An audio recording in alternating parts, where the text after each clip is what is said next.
the West has accepted evil. Or many people in the West. I got to be careful not to put a blanket.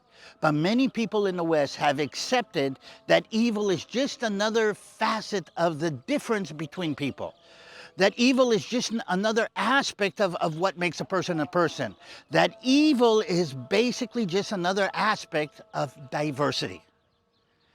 And that evil can be accepted, that evil can be negotiated with, that evil can be part of our life. You know that there are some things that you cannot allow to become a part of your life. This is DaviD TaL. This is the Balagan Connection. And if you can hear the background, you know that I'm in Israel right now, literally still standing on a tel in ancient Jaffa. Behind me is the city of Tel Aviv, the Mediterranean Sea. For many, many years, people have been living up here. This tel is mentioned in the book of Joshua. This tel is mentioned in the book of Jonah. This is mentioned in the battles of Napoleon Bonaparte when he came to conquer this area in the name of Christendom. And this tel was fought for in 1948. I mean, this is everything that Israel is. But when this old city on top of this tel got too crowded and too hectic and too much of a balagan, back there, over there, what you see in the background, somebody built a new city, a new tel. What you're looking at is the new hill, or Tel Aviv. This is Israel. And you can hear the call to prayer in the background. You can hear the church bells maybe ring in a couple of minutes. But I'm here to talk about something else that is happening, and that is this growing tendency that I see in different places in the West. Colleges, media, in the left-hand part of the political fence, to say, well, evil is just another aspect. It's another type of resistance. It's another way for people to express their feelings. And that is completely wrong. And while I'm putting this together, editing this clip, a passage from the book of Isaiah came up, and I think this is very relevant to what we're talking about right now. This is from Isaiah chapter 5. And if you go to verse 20, here's what Isaiah says very clearly. Woe to those who call evil good and good evil, who put darkness for light and light for darkness, who put bitter for sweet and sweet for bitter. Woe to those who are wise in their own eyes and clever in their own sight. Woe to those who are heroes at drinking wine and champions at mixing drink, and who acquit the guilty for a bribe, but deny justice to the innocent. Therefore, as tongues of fire lick up straw, and as dry grass sinks down into the flames, so their roots will decay, and their flowers will blow away like dust. For they have rejected the law of the Lord Almighty and spurned the word of the Holy One of Israel. What we are seeing here is a rejection of the biblical truth, of the Judeo-Christian creed that Western civilization has been built on. And Isaiah is very clear. Woe to those who call evil good and good evil. That's how it connects. And like in other cases, evil has taken root in Gaza.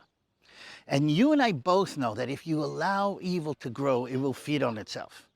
And when it feeds on itself enough, people buy into it. And when enough people buy into it, it goes, like we say today, it goes viral. And that's what's happened in Gaza. Israel understands that.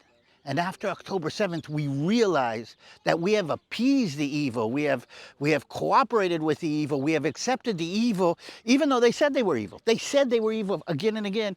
We have allowed it to fester and to grow in Gaza until it exploded in our faces. And Israel is going into Gaza to finish off what we should have done a long time ago. Israel is on the verge, or actually started its excursion into Rafah. And I want to talk a little bit about what's happening so you get a little bit of picture. Here's the Gaza Strip. You can see it, I don't know, one of these sides behind me. We'll see where that goes.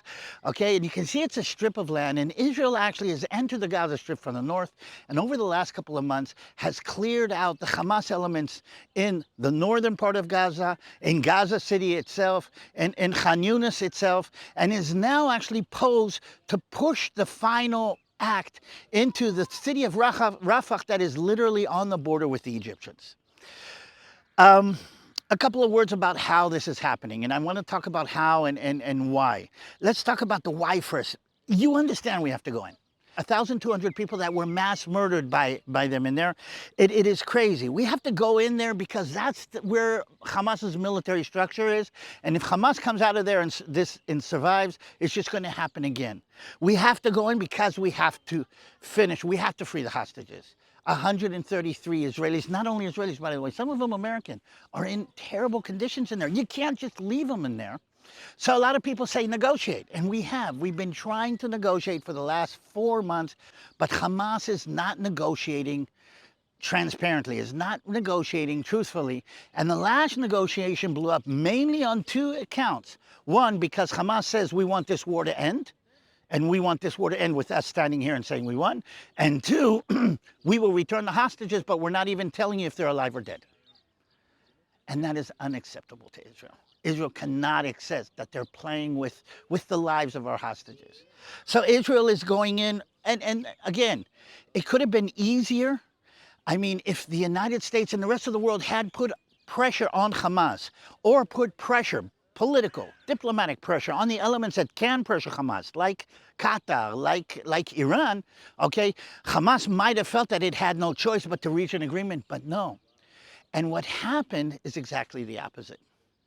The Western world, or parts of the Western world, including, I think to a certain extent, parts of the government in the United States, have decided that they are not like the idea of Israel going into Rafah.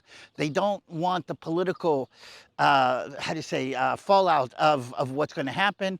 They are looking at the victims in Gaza and forgetting the victims in Israel. And as a result of that, they are putting pressure on Israel to let Hamas win. And that is appeasement of evil. And it's only possible because people agree and understand that evil is acceptable. It's like if we understood that what was going on in Nazi Germany, and the government comes and says, okay, let's appease, let's cooperate with Nazi Germany. Let's negotiate with them. We can reach some kind of an agreement. We can promise the Germans Poland and Denmark, and we don't have to finish off Nazi Germany. And everybody knows, especially after what we know what happened, that when you appease evil, it grows in festos. And the United States government, for all kinds of reasons, has decided to appease Hamas, and to put the stops on Israel, and to throw Israel in many ways into a very problematic situation. Now, again, that means that we have no choice but to go in. And that's what's happening now. And I want to talk about how Israel is going in. First thing, we are going to try to minimize as much as possible human suffering inside Gaza. We've opened up corridors out of Rafah to move to the beach area where, first of all, they will be safer, and second of all, everybody who moves out, it'll be easier to supply them from the sea. And why to supply them from the sea? Because all of the humanitarian aid that is coming in through the different crossings is being either hijacked by Hamas, is being destroyed, or is not being used in the way that we would like it to be used. So if we can directly feed them from the sea, we have solved the problem. Another thing that Israel is doing, it's doing this very carefully. It's very careful because I don't know if you notice, and here, look at the map. We've gone in first to the border between Egypt and Rafah. And here's the thing. Egypt has been making a lot of noise about Israel not cooperating with Egypt. But I need you to understand that it's more talk and noise for their inner politics than it is. Because Israel went into the border between Egypt and Rafah to take control of the connection between Rafah, which is on the Israeli side, and Rafah, which is on the Egyptian side. What we're doing is making sure that the Palestinians don't go into Egypt because Egypt doesn't want them there. We're doing the Egyptians a favor. We're doing it quietly and we're doing it diplomatically. And when you see the map like this, you know exactly what we're doing with this. You get an understanding. So we're being very careful and we're being very diplomatic. Now, the world's going to make noise. The Arab world's going to make noise because they need to make noise for their own population. But everybody's waiting for us to finish off Hamas. We're going to do it diplomatically. We're going to make it quiet as much as we can. We're not making noise. We're not saying this is what we've done. I don't know if you noticed, but Israel's turned down the amount of news that is coming out of Gaza. We're not showing pictures of Palestinian prisoners being stripped and led to the streets. And we're going to make this happen as quietly as possible. That is the situation in Gaza. I hope this gives you a little bit of an understanding about what's going on. I hope this gives you a little bit of an understanding what's taking place. And here's something I need you to understand that is happening in the background. In the background, the United States of America has made a document, we hear, an agreement with all of the Arab nations that basically throws Israel under the bus. Basically says, ceasefire, reach an agreement. And the way I tend to see it, and you might have heard me say this before, the world is offering Israel a big carrot in order for us to be able to have to swallow the fact that Gaza is going to stay in control. Another big carrot that they're offering is normalization with the rest of the Arab world. Let's solve all the problems in the Middle East, peace on earth, and and goodwill to everybody, because we all need to take care of the Iranians, which is great. But if you give the Palestinians a nation as a result of slaughtering 1,200 people, you're going to tell everybody in the world how to get concessions from the Western world, how to get concessions from Israel, and how to get concessions from America. And no American will be safe again. I need you to understand that when this happens, we are putting a crosshairs. We're putting a political value on kidnap and murder of everybody in the Western world. That's crazy. That's horrific. And people don't really understand. And again, we're getting appeasement and acceptance of evil in a way that we've never seen before. So that is the backdrop of what's going on. The next couple of days we're here. We're here. In the meantime, in the north, Iran is slowly turning up the fire. And the Hezbollah has been firing more rockets, and it's been shooting more, sending more unmanned aircraft. Again, we're keeping it localized in the north. It hasn't gone across the borders into other areas. But again, there's a hot cold war going on, meaning we're not at full declaration of war, but Iran is keeping it on the fire. And if you know anything, that can't continue very long either. And in the outer areas, there's a feeling that Iran is getting itself ready for a bigger struggle, for a bigger war that comes or doesn't come, depending on a lot of different things that are going to happen. So that was an update of the situation. That was an understanding that evil cannot be appeased. It needs to be rooted out. That was the situation that you need to understand is happening right now. And you have to understand the political, the diplomatic aspects that are going around, which are going to try to allow Hamas to come out of this standing up and basically make Israel swallow something that no nation actually should swallow. And on a personal level, for me now it's personal. This is my nephew Sean. He's in there right now. So I want you to add that to all the things that I need you to pray for.